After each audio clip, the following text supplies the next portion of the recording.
Press Secretary Sarah Sanders says she was interviewed by the special counsel, a move that she claims is voluntary. Joining me now is former federal prosecutor and MSNBC legal analyst Cynthia Oxney. Cynthia, first of all, is an interview with the special counsel, is it ever voluntary? I mean, can you ever say, no, I don't want to talk to you? Sure. Of course you can. You could say no and wait to be subpoenaed, or yes, absolutely, you could say no. It's interesting. This opens up yet another branch in the investigation where they're trying to find out if the president directed people to lie. Because what Sarah Sanders said in the press conference on August 1st in 2017 was that the president did not dictate the statement regarding the Trump Tower meeting, when in fact he did.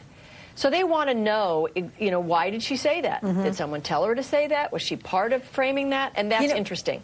There's a bunch of other people who have the same problem. I'm sorry, go ahead. No. I'm just going to say, we happen to have that queued up. So I want to play, for anybody who didn't hear that, let's play what Sarah Sanders said. To your point, here it is. The statement that Don Jr. issued is true. There's no inaccuracy in the statement. He certainly didn't dictate. The outside counsel did weigh in, saying that, yes, the president did dictate the statement. Do you want to correct the record on your statement from August when you said he certainly didn't dictate? Once again, I'm not going to go into detail. So what I'm trying to figure out is, wouldn't she know if the president dictated the statement? I mean, she's the director of communications. Or the fact that he can be very erratic with his statements, does that give her a cover? Right. So the special counsel wants to find out why she said that. Did he say to her, go out and tell him I didn't dictate it? I mean, that would be an important fact to know. At the same time, what happened also was that his own lawyer, Jay Sekulow, was going on Meet the Press saying the president had nothing to do with the statement. He was flying on a plane, and that it all was Don Jr. and his lawyers. That's also not true. So there were a series of untruths about the cover-up of this hearing. Which obviously leads us to what was so terrible happening at that meeting that they felt the need to cover it up.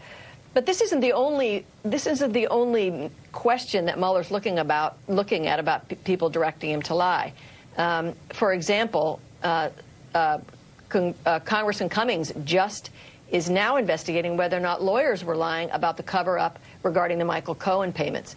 So this is a theme here to try to figure out how the cover-up worked. And who was involved in it. So quickly, my first question to you as to whether or not she could have said, no, I don't feel like, being interviewed by you. It's our understanding that the White House at first blocked this interview. They didn't want it to happen.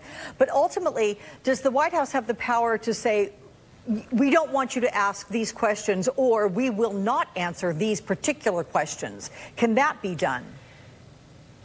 Well, it can be done if there's a whole question about executive privilege, but covering up a criminal act or being involved in a criminal act is an exception to the executive privilege concept.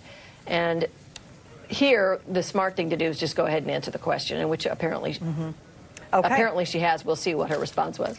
You very smartly also always answer my questions. Thank you so much. And you know what? Stick around. I'm going to have you join Glenn Kirshner in the next hour. I got some more issues, kind of the 25th Amendment and all the resurrection. Talk about that. So we'll see you in a bit. Big fan of you too. Thank you. Here we go. An interview with the former acting FBI director reviving a discussion about the president's fitness for office.